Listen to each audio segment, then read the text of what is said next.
네, 오늘 데일리 브리핑에서는 워싱턴에 계신 미국 한인 유권자연대 김동성 대표 연결해서 이야기를 들어봅니다. 안녕하십니까? 네, 안녕하세요. 네, 워싱턴이 매우 분주하겠습니다. 이제 독립기념일을 전후해서 이번 주가 지나면 이제 오랫동안 의회가 휴회로 접어들게 되는데 이 바이든 정부의 국정이 발목을 잡고 있는 이 의회 때문에 뭐가 좀처럼 풀어지지가 않는 것 같습니다. 요즘 백악관 분위기는 어떻습니까? 예, 맞게 말씀하셨습니다. 바이든 정부 지난 18일이 이 150일 지났습니다. 150일. 네. 아시겠지만 150일 정도 되면은 대통령 첫 취임하고 150일 정도 되면은 시민들한테 뭔가 보이고 체감이 돼야 되는데 그렇죠. 바이든 정부가 미국이 좀 망가지고 엉클어진 상황에서 정부가 들어선 다음에 그래도 이 방송에서도 우리 말씀 나눴지만 100일 정도 될 때에 자신감도 붙고 안정이 됐었어요. 그렇죠. 코로나 상황을 잘 관리하고 통제했기 때문에 그래도 좀 이 자신감이 됐었는데 그 다음서부터 야당이 전혀 협력을 하지 않기 때문에 네네. 국정과제가 네 가지로 봅니다. 코로나 상황을 잘 관리하고 통제하는 것. 두 번째는 이제 중요한 경제 문제예요. 경기 회복시키는 거. 세 번째는 인종평등 관련한 문제 해소하는 거. 그리고 이제 지구촌 과제인 기후변화. 이렇게 네 가지를 바이든 정부가 국정 목표 과제로 내세웠는데 100일 지나면서 자신감은 가졌는데 오바마 때와 다르지 않게 공화당에서 선거를 앞두고 민주당이 아무런 성과를 못 내게끔 바이든 정부 발목 잡기로 이제 일관하기 때문에 요즘의 백악관 분위기 모습은 바이든 대통령이 처음으로 마스크 벗고 백악관에서 한국의 대통령도 정상회담도 하고 그런 다음에 유럽을 다녀오셨어요. 네. 유럽에 나가가지고 이전 한 4년 동안 미국이 보지 못했던 미국 대통령을 다른 나라에서 이렇게 환영하고 반기는 이런 것들을 보고 좀 고무되고 인커리지 돼서 돌아와가지고 분위기가 좋아지는가 했는데 한 일주일 지나면서 다시 불안하고 좀 초조한 그런 기색을 좀 엿본다. 이게 워싱턴의 주류 매체들이 백악관을 보는 그런 총체적인 분위기 모습이다. 이렇게 보여집니다. 네. 자, 아무래도 국민 경제가 정말 중요할 텐데 일자리를 만들겠다는 바이든 정부가 내놓은 인프라 법안 잡스 플랜 말입니다. 이게 여야가 언제쯤 합의가 가능할까요? 왜냐하면은 두 당의 상원의원 5명씩 10명이 모여서 뭔가 했다라는 뉴스는 있었거든요. 그런데 그 이후로는 아무런 진전이 없는 듯합니다. 네, 이게 공화당에서 민주당에 가장 가까운 민주당 같은 공화당원들, 또 민주당에서 공화당과 가까운 공화당원 같은 민주당원들 5명씩 뽑아서 10명, 이걸 트라잉텐이라고서 이렇게 뉴스에 나왔었는데, 네. 이분들이 모여서 합의를 좀 봤는데, 이게 또 각자 당으로 갖고 가니까 이 합의안을 각 당에서 이제 동의하지 못하는 것 때문에 좀 정체가 돼 있죠. 아주 아득합니다. 사실 지금 바이든 정부가 의기양양하게 시작을 했어요. 하원도 다수당이고 상원도 다수당이고 그렇기 때문에. 그런데 사실 상원에서 뭔가 논의가 좀 풀려야 되는데 하원은 정쟁으로 부딪혀도 상원이 좀 조정하고 조율하면 되는데요. 이 상원에서도 상원 형편이 사실은 민주당이 48명, 공화당이 50명입니다. 그리고 무소속 2명이 이 민주당하고 이념이 같기 때문에 교섭단체를 구성해가지고 50대 50. 그래서 부통령이 민주당이니까 다수당이다 그랬지만요. 그런데 이 민주당에서 한 명이라도 동의할 수 없다라는 의견이 나오면은 모든 게 스톱이잖아요. 네. 그렇죠. 맨날 뉴스를 이끌고 있는 거는 웨스트버지니아의 조 맨친이라는 의원이 이분이 그냥 공화당 같은 민주당원이죠. 이분이 민주당의 과제인 투표법이라든지 그다음에 발목을 잡으니까 플로베스터를 폐지하려 그러는 그런 그거를 다수당 한 명이라도 다수당이 할 수 있는데 이분이 그냥 꽉 잡고 있기 때문에 지금은 대통령보다 더 권한이 센 사람입니다. 요것 때문에 이 인프라 법안이라는 거예요. 경제 문제를 풀어나가기 위해서는 첫째 잡스 플랜이라는 이 인프라 법안에 관한 거를 양당이 합의해서 법으로 만들어져야 되는데 사실 이걸 보면은 찰스 슈머 민주당 원내대표가 7월 말까지는 합의를 보겠다 많이 양보해서 자신감을 가졌는데 오늘 아침 보도에 보면은 이 8월 초까지 가도 될까 말까다 이렇게 좀 불안한 전망이 나오고요. 여하튼간에 지금의 그 8월 달은 이 휴회잖아요. 또 모든 의원이 안 나오는데 아마 늘 그랬듯이 상원이 8월 휴회도 반납하고서 이거가 합의될 때까지는 계속해서 회의를 속게 되지 않을까 이런 뉴스들이 지금 나오고 좀 밝지는 않습니다. 인프라 법안 통과되는 게요. 아하. 그렇지만 바이든 정부는 어떻게 해서든지 이거를 해야 된다. 안 하면은 이게 뭐 내년도 선거 이 두려운 거가 오는 거죠. 바로 이 의회가 양당으로 합의를 보지 못하기 때문에 바이든 정부가 지금 굉장히 이 어려움에 처해 있다. 이렇게 이해하면 되겠습니다. 네, 네. 그런데 요즘 그 빅테크 기업에 대한 그 비판 여론이 점점 많아지고 있고 말이죠. 그래서 정치권에서도 이걸 좀 구체적으로 규제하려는 입법이 좀 추진이 되고 있는 것 같은데 의회 내의 움직임은 지금 어떤 수준에 이르고 있습니까?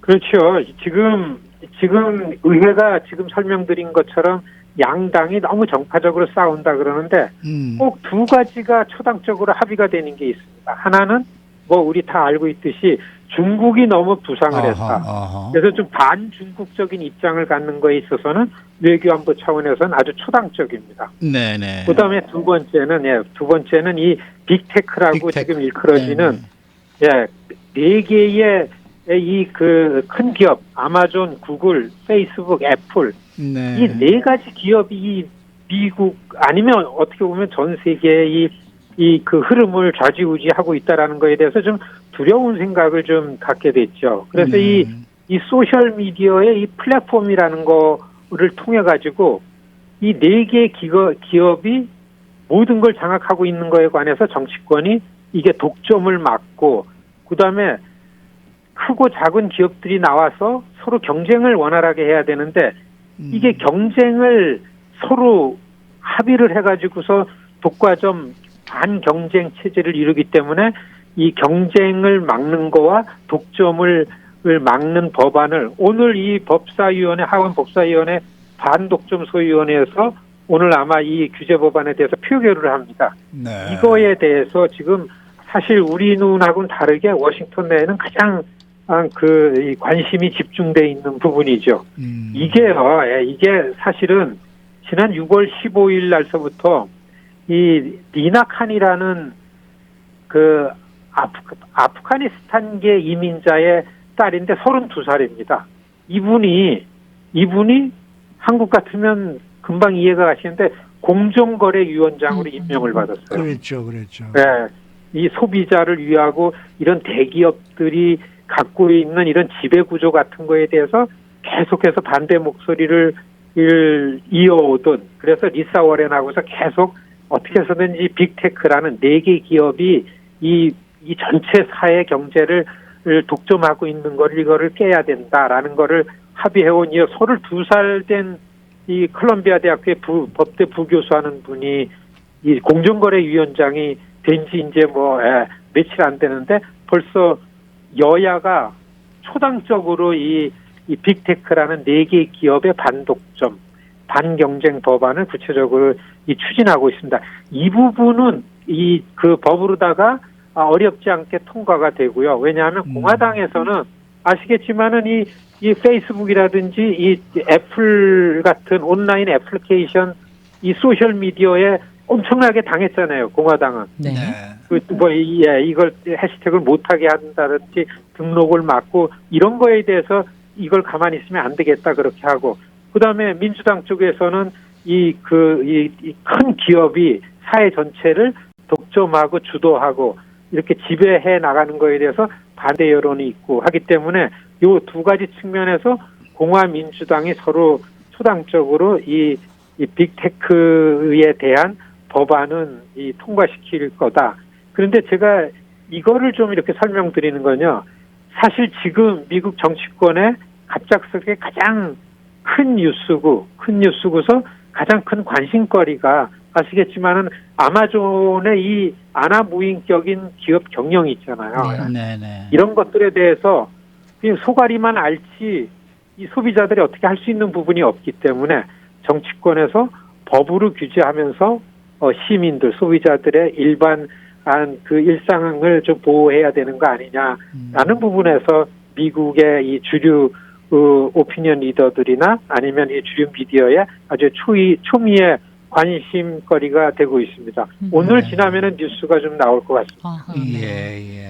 자, 다음은 우리에게 매우 중요하게 여겨지는 한반도 평화 진행과 관련된 그런 내용도 궁금한데 지난달에 한미 정상회담 이후에 혹시나 남한과 북한, 미국 관계에 어떤 변화가 있는지요? 뭐 최근에 미국과 북한이 몇 마디씩 말을 주고받긴 했습니다만은 앞으로 좀 전망이 어떻게 예상이 됩니까? 그렇죠. 기대가 있었죠. 네. 한미 정상회담을 통하면서 특히 성킴 그 인도네시아 대사가 대북 특별 대표로 뭐 대통령 있는 데서 임명을 받고 그러는 걸 봐가지고는 설명드렸듯이 성킴 대사가 싱가포르 회담을 만드는 실무 책임자였으니까 미국과 북한 간에 싱가포르에서 합의해냈던 이런 원칙들을 가지고서 빨리 미북 관계, 남북미 관계가 진전되는 거 아닌가라는 기대를 모았었습니다. 그리고서 또 지난 17일 날 김정은 위원장이 노동당 전원회의에서 그런 얘기를 했죠. 우리는 대화에도 대결에도 자신 있다, 준비가 되어 있다라는 대화를 하겠다는 의지가 좀 보이니까 백악관의 제이크 설리반이 이건 굉장히 우리가 기다리던 흥미로운 신호다. 요게 지난 한 일주일 동안에 막 일어났던 일들입니다. 그리고서 바로 성킴 대사가 한국을 방문했어요. 네. 그런데 역시 그 김여정 노동당 부위원장이 그렇게 나오는 분위기를 좀 깨는 발언을 했죠. 꿈보다 해몽이 더 좋다. 이런 얘기를 하면서 좀 브레이크는 걸었는데 성킴 대사가 그냥 3박 4일인가 4박 5일인가 한국 방문하고 그냥 나왔습니다. 아마 서울 가 있을 동안에 북에서 무슨 대응이 있으면은 바로 만날 수도 있지 않을까라는 기대도 했었는데 그러면서 북한이 계속 비판하고 거부해 오던 그 한미 워킹그룹이라는 게 있었습니다. 북을 위해서 그것도 미국과 한국 간에 더 이상 논의하지 않고 해체한다라는 그런 그 결론도 내고 그랬는데도 불구하고 좀 안타깝게 북한은 아무런 반응도 없었죠. 여하튼 간에 북한은 미국한테 계속해서 그 적대 정책을 포기하는 수준의 그런 그 모습을 보여라. 그렇지 않으면 응하지 않을 거다라는 입장을 고수하는 것 같고요. 성킴 대사가 다시 와서 어떻게 대북 관계를 풀어나갈지 여하튼 간에 이전하고서는 좀 유연해지고서 그래도 대화의 기미가 나타나는 거 아닌가. 네. 남과 북이 돌파구를 만들어서 미국과 북한 간의 어떤 그 시작점을 만드는 그런 거를 계속해서 우리 기대를 모으고 있습니다. 하여튼 좋은 분위기가 돼가고 있는 거는 확실한 것 같아요. 네. 오늘 말씀 잘 들었습니다. 네, 고맙습니다. 네, 지금까지 워싱턴 미국 한인 유권자 연대의 김동석 대표와 함께했습니다.